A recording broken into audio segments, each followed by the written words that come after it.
오늘 우리에게 주시는 하나님의 말씀 느헤미야 11장 1절부터 36절까지 말씀입니다. 느헤미야 11장 1절부터 36절까지의 말씀. 이제 봉독하겠습니다. 하나님의 말씀 경청하십시오. 백성의 지도자들은 예루살렘에 자리 잡았다. 나머지 백성은 주사위를 던져서 10분의 1은 거룩한 성 예루살렘에서 살게 하고 10분의 9는 저마다 자기의 성읍에서 살게 하였다. 스스로 예루살렘에서 살겠다고 자원하는 사람 모두에게는 백성이 복을 빌어 주었다. 예루살렘의 자리를 잡은 지방 지도자들은 다음과 같다. 다른 이스라엘 사람들 곧 제사장과 레위 사람과 성전 막일꾼과 솔로몬을 섬기던 종의 자손은 각자가 물려받은 땅인 유다 여러 성읍에서 살고 유다와 베냐민 자손 가운데서 일부가 예루살렘에서 살았다. 유다 자손으로는 아다야가 있다. 그의 아버지는 우시아요, 그 윗대는 스가랴요, 그 윗대는 아마랴요, 그 윗대는 스바데요, 그 윗대는 마할랄렐이요, 그 윗대는 베레스이다. 그 다음으로는 마아세야가 있다. 그의 아버지는 바룩이요, 그 윗대는 골호세요, 그 윗대는 하사야요, 그 윗대는 아다야요, 그 윗대는 요야립이요, 그 윗대는 스가랴요, 그 윗대는 실로 사람의 아들이다. 예루살렘에 자리 잡은 베레스의 자손은 모두 468명이고 그들은 모두 용사였다. 베냐민 자손으로는 살루가 있다. 그의 아버지는 무술람이요, 그 윗대는 요에시요, 그 윗대는 부다예요, 그 윗대는 골라예요, 그 윗대는 마아세야요, 그 윗대는 이디엘이요, 그 윗대는 여사야이다. 그를 따르는 자는 갑배와 살레를 비롯하여 928명이다. 시그리의 아들인 요엘이 그 우두머리이고 하스누아의 아들인 유다는 그 도성의 제2구역을 다스렸다. 제사장 가운데는 요야립의 아들인 여다야와 야긴과 스랴야가 있다. 스랴의 아버지는 힐기야요, 그 윗대는 무슬람이요, 그 윗대는 사독이요, 그 윗대는 무라요시요, 그 윗대는 하나님의 성전의 책임자인 아히둡이다. 성전의 일을 맡아보는 그들의 친족은 모두 822명이다. 또 아다야가 있는데 그의 아버지는 여로함이요, 그 윗대는 블라야요, 그 윗대는 암시요, 그 윗대는 스가랴요, 그 윗대는 바스우리요, 그 윗대는 말기야이다. 그의 친족 가문의 우두머리는 242명이다. 또 아마스가 있다. 그의 아버지는 아사렐이요, 그 윗대는 아흐세요, 그 윗대는 무실레못이요, 그 윗대는 인멜이다. 큰 용사들인 그들의 친족은 모두 128명이다. 그들의 우두머리는 하그돌림의 아들 삽디엘이다. 레위 사람으로는 스마야가 있다. 그의 아버지는 핫수비요, 그 윗대는 아스리감이요, 그 윗대는 하샤바요, 그 윗대는 분니이다. 또 레위 사람의 우두머리는 삽부대와 요사밧도 있다. 그들은 하나님의 성전 바깥 일을 맡은 이들이다. 또 마따니아가 있다. 그의 아버지는 미가요, 그 윗대는 삽디요, 그 윗대는 아삽이다. 그는 감사의 찬송과 기도를 인도하는 지휘자이다. 그의 형제들 가운데서 박부가가 버금가는 지휘자가 되었다. 또 압다가 있다. 그의 아버지는 삼무아요, 그 윗대는 갈라리요, 그 윗대는 여두둔이다. 거룩한 성의 자리를 잡은 레위 사람들은 모두 284명이다. 성전 문지기는 악국과 달몬과 그 친족들인데 모두 172명이다. 나머지 이스라엘 백성과 제사장과 레위 사람들은 제각기 자기 유산으로 받은 땅에 있는 유다 여러 성읍에 흩어져서 살았다. 성전 막일꾼들은 오벨의 자리를 잡았다. 시아와 기스바가 그들을 맡았다. 예루살렘의 자리를 잡은 레위 사람들의 우두머리는 우시이다. 그의 아버지는 바니요, 그 윗대는 하샤바요, 그 윗대는 마따니아요, 그 윗대는 미가이다. 우시는 하나님의 성지에서 예배드릴 때에 노래를 맡은 아삽의 자손 가운데 한 사람이다. 노래하는 사람들에게는 날마다 하여야 할 일을 규정한 왕명이 내려져 있었다. 유다의 아들 세라의 자손 가운데서 무사세벨의 아들 부다히야가 왕 곁에서 이스라엘 백성과 관련된 일을 맡아보았다. 마을과 거기에 달린 들판은 이러하다. 유다 자손 가운데서 더러는 기럇 아르바와 거기에 딸린 촌락들과 디본과 거기에 딸린 촌락들과 여갑스엘과 거기에 딸린 마을들의 자리를 잡고 더러는 예수와 몰라다와 벳벨렛과 하살수알과 브엘세바와 거기에 딸린 촌락들, 시글락과 무고나와 거기에 딸린 촌락들, 에느림몬과 소라와 야르뭇과 사노아와 아돌람과 거기에 딸린 촌락들, 라기스와 거기에 달린 들판 아세가와 거기에 딸린 촌락들의 자리를 잡았다. 이렇게 그들은 브엘세바에서 흰놈 골짜기까지 장막을 치고 살게 되었다.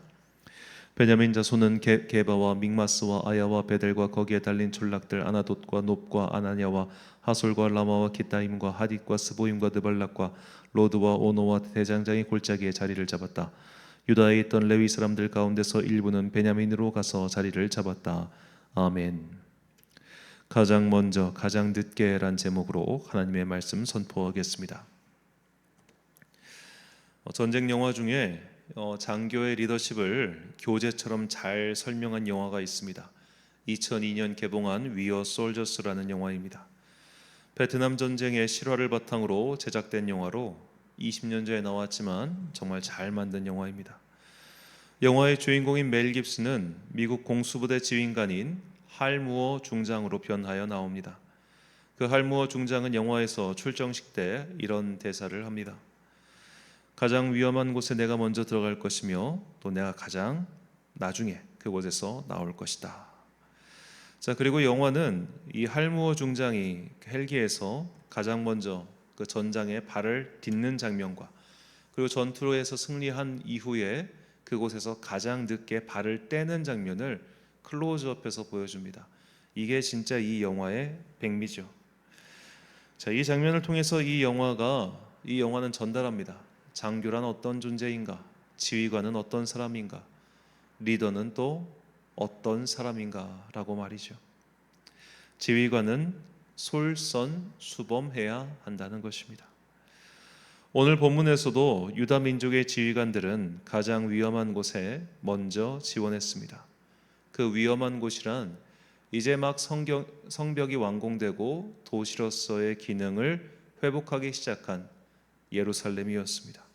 본문 1절과 2절 말씀. 백성의 지도자들은 예루살렘에 거주하였고 그 남은 백성은 제비를 뽑아 10분의 1은 거룩한 선 예루살렘에서 거주하게 하고 그 10분의 9는 다른 성읍에 거주하게 하였으며 예루살렘에 거주하기를 자원하는 모든 자를 위하여 백성들이 복을 빌었느니라. 아멘. 자, 만약 예루살렘이 살기 좋은 도시라면 모두가 그곳에 살고 싶어 했겠죠. 그리고 오늘 본문에 나온 사람들, 예루살렘에 거주하게 된 사람들의 숫자를 다 합쳐봤자 2,000명이 채 되지 않습니다. 2,000명도 안 되는 사람들이 사는 도시가 뭐 그리 대단히 큰 도시겠습니까? 그냥 마을이지. 물론 이제 기타 다른 사람들, 여기 명단에 기록되지 않은 다른 사람들도 있었겠지만 적어도 수만 명이 거주하는 그런 대도시는 못 됐다는 뜻입니다. 그 이유는 아직 이제 막 성벽이 완공되었고 도시의 체계가 이제야 잡혀가는 그야말로 아직은 살기 쉽지 않은 그런 도시였다는 것이죠. 그리고 주변에 있는 이방 민족들은 쟤들을 계속 어떻게 하면 무너뜨릴 수 있을까 하면서 호시탐탐 공격의 기회를 노리고 있었기 때문에, 정확히는 요즘으로 치면 테러의 기회를 노리고 있었기 때문에 그곳에 사는 사람들 입장에서는 굉장히 안정성이 떨어지는 도시가 바로 예루살렘이었던 것입니다. 그렇기 때문에 이렇게 어려운 일에 지도자들이 솔선수범했습니다.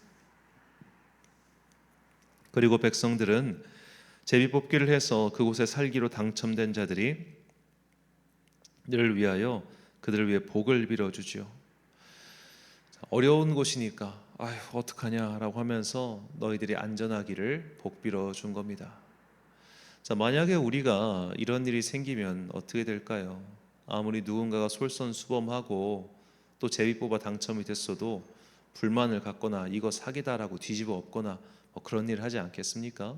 우리가 아파트 청약 당첨도 떨어지면 화가 나고 소송 거리는 게 사람의 마음인데, 제비 뽑기 해가지고 왜 나는 이렇게 어려운데 살게 됐느냐라고 하면은 입이 대빨 나오는 게 사람의 솔직한 마음 아닐 거 아닙니까? 그런데 백성들이 그렇게 하지 않았습니다. 그 이유는 그들의 최고 지휘관, 최고 지도자인 느헤미야가 그야말로 누구보다도 솔선수범했기 때문입니다. 느헤미야는 성벽 공사 기간에도 몸소 노동에 앞장섰고 그도 무장하고 따랐으며 무엇보다 그는 12년 동안 총독의 녹을 받지 않으면서까지 열심히 일했습니다. 가장 높은 곳에 있는 사람이 솔선수범하니 그 밑에 사람들은 따르지 아니할 도리가 없었던 것이죠. 우리 기독교의 좋은 전통 중 하나는 일단 지도자로 세운 사람에게 순종하고 충성하라는 기본적인 명령을 잘 실천한다는 점입니다. 하지만 위에 세운 사람에게는 단순히 권력만 지어진 것이 아니라 그에 따른 책임과 또 그 책임을 제대로 이행하지 못했을 때 오는 책망도 더 큰 법이죠. 그래서 하나님께서는 이스라엘 민족이 결국 망하게 되었을 때 제사장과 선지자들에게 더 큰 책임을 물으셨습니다. 예레미야애가 4장 12절과 13절 말씀. 대적과 원수가 예루살렘 성문으로 들어갈 줄은 세상의 모든 왕들과 천하 모든 백성이 믿지 못하였었도다. 그의 선지자들의 죄들과 제사장들의 죄악들 때문이니 그들이 성읍 안에서 의인들의 피를 흘렸도다. 자, 이 제사장과 선지자들의 일을 우리는 남의 일처럼 여겨서는 안 됩니다. 왜냐하면 우리 모두 제사장이자 선지자로 부름받은 사람들이기 때문입니다. 어떤 분들 중에는 개신교회가 주장하는 만인 제사장 직분을 오해하시는 분이 있습니다. 이것을 마치 교회 안에서 권리 주장처럼 생각하시는 것이죠. 그러나 권리와 함께 의무가 오는 법입니다.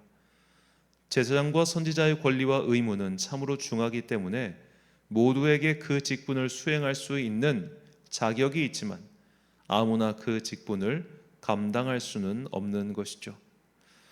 그러므로 주님께서 우리를 왕 같은 제사장으로 부르셨다는 것은 우리가 아무리 어려운 상황이라 할지라도 끝까지 충성해야 한다는 십자가를 내리신 겁니다. 그러니까 너희는 왕 같은 제사장이야, 이게 축복의 말씀이 아니라 너희는 왕 같은 제사장이기 때문에 가장 어려운 곳에 먼저 들어가고 그 어려운 곳에서 발을 늦게 빼야 되는 어려운 십자가를 맞게 된 거야 라는 그 뜻입니다. 어느 목사님의 말씀처럼 일반 성도는 교회에 어려움이 있거나 또 마음이 불편한 일이 있으면 다른 교회로 적을 옮길 수 있습니다. 그러나 항좋은 직분자들, 안수집사, 권사, 그리고 장로는 그렇게 하면 안 된다는 것이죠. 특별히 장로는 교회의 성도들의 리더로서 본인이 천국으로 부름받을 때까지 혹은 그 교회가 사라질 때까지 아니면 다른 도시로 이사하기 전까지는 그 교회를 끝까지 지켜야 합니다. 그래서 직분을 받는다는 것은 그만큼 무겁게 여기고 또 최선을 다해야 되는 일입니다. 힘든 일에는 먼저 들어가서 나중에 내가 그 일이 마무리된 이후에야 그 일에서 빠져나오겠다, 그런 각오를 해야 합니다. 직분을 주는 것도 받는 것도 신중해야 하는 이유가 바로 여기에 있습니다. 직분을 맡은 자들은 각자 한 조직의 리더가 되었음을 받아들여야 합니다. 그리고 솔선수범해야 합니다. 특별히 작은 일에 충성하고 그 작은 일이라도 마지막까지 마무리를 잘 해야 합니다. 하나님께서는 그렇게 맡은 일에 충성하고 또 마지막까지 마무리를 잘하는 모든 사람들을 칭찬하시며 그들에게 더 큰 일을 맡기신다는 것을 잊지 마십시오. 시편 101편 6절 말씀입니다. 내 눈이 이 땅에 충성된 자를 살펴 나와 함께 살게 하리니 완전한 길에 행하는 자가 나를 따르리로다. 아멘. 사랑하는 천안광성교회 성도 여러분, 그리고 이 새벽을 함께 깨우고 계신 귀한 주님의 자녀 여러분, 느헤미야를 비롯한 유다의 지도자들은 솔선수범하였습니다. 위험한 일을 남에게 떠맡기지 않았습니다. 어떤 조직이든 리더는 위험한 일을 밑에 사람에게 시키는 자가 아니라 자신이 가장 큰 리스크를 짊어져야 하는 사람입니다. 그래야 구성원들이 그를 따를 것이며 권위가 세워지고 결국 조직이 튼튼해지며 안전해질 것입니다. 교회 또한 마찬가지입니다. 교회의 목사가 그러해야 하며 같은 지도자 그룹으로 세우신 장로들이 그러해야 합니다. 또한 안수집사들과 권사들 또한 조직의 중간 리더로서 그 맡은 바 책임이 작지 않다는 것을 인정해야 합니다. 그렇게 구성원들 각자가 자신의 자리에서 충성할 때 그 교회는 하나님과 함께 동행하며 하나님과 함께 숨쉬는 능력의 공동체가 될 것입니다. 지금 여러분 각자가 속한 교회가 그런 교회가 되기를 소망하시고 또한 내가 그 일에 솔선수범하는 주님의 충성스러운 종이 되게 해달라고 기도하는 그런 사람들이 되시길 예수님의 이름으로 축원합니다. 기도하겠습니다. 사랑과 은혜가 풍성하신 아버지 하나님, 맡은 자들에게 구할 것은 충성이다라고 주님께서는 말씀하셨습니다. 우리는 과연 각자가 부르신 그 교회에서, 주님의 몸으로 구성되어 있는 그 교회에서 가장 어려운 일에 먼저 자원하였으며 그 어려운 일이 마무리될 때 나도 그 일에서 손을 떼었는지, 솔선수범하였는지, 희생하였는지, 잘 섬겼는지 이 시간 자신의 과거를 돌아봅니다. 맡은 자로서 나는 내 직분의 권리만 주장하고 섬김은 하지 않은 채 그렇게 떵떵거리며 으스대며 살았던 것은 아닌지요. 제대로 주님의 몸된 교회를 섬기지 못한 우리의 과거를 돌아봅니다. 주여, 우리의 미숙함을 회개하오니 용서하여 주옵소서. 이제는 맡은 자로서 끝까지 충성되게 이 직분 잘 감당하게 하여 주옵소서. 어려울 때 발 빼지 않고 힘들 때에 등 돌리지 않고 그 일이 끝까지 충성하며 머무르며 그 일의 완성을 보는 주의 자녀들 되게 하여 주옵소서. 오늘도 주님의 몸된 교회를 위하여, 그리고 내가 부름받은 그 자리에서 최선과 충성을 다하는 저들에게 하늘의 신령한 은혜를 내려주사 그 맡은 바 직분 잘 감당케 하여 주옵소서. 벌써 4월의 마지막 날입니다. 오늘 하루 4월을 잘 마무리하게 하시고 이제 다가오는 5월이 우리의 믿음이 더욱더 샘솟듯 솟아나는 아름다운 계절 되게 하여 주옵소서. 오늘 하루도 참 좋으신 우리 주님의 은총과 평강이 모든 성도들과 함께 하시길 간절히 소망하오며 이 모든 말씀 우리 구주 예수 그리스도의 이름으로 기도드립니다. 아멘. 오늘의 기도 제목입니다. 그리스도의 비밀인 교회의 직분자들에게는 충성이 필요합니다. 교회 안에서 어려운 일과 필요한 일에 솔선수범할 수 있는 충성스러운 마음을 더해달라고 기도하십시오. 오늘 주신 기도의 제목 가지고 기도와 묵상에 힘쓴 하루 되시길 바랍니다. 기도하겠습니다.